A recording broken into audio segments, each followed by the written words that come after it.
All right, I come across one write-up by Ohaneze Ndi Igbo published in Vanguard newspaper, and the write-up said that they are referring to Bola Ahmed Tinubu, saying that why are they still holding mazi Nnamdi Kanu in the DSS custody? And I laugh in Kanu dialect. Do you know why? All this Ebon and Ohaneze Ndi Igbo na Bala in a newspaper about mazi Nnamdi Kanu is not holding any water again. On a mapa get Ebon unetigi jukunu.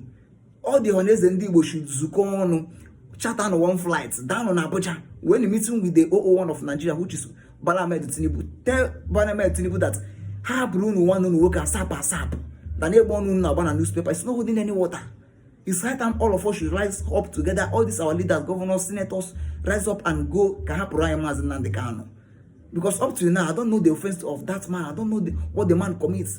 Why they are still holding him that place. Even when now that I heard all the man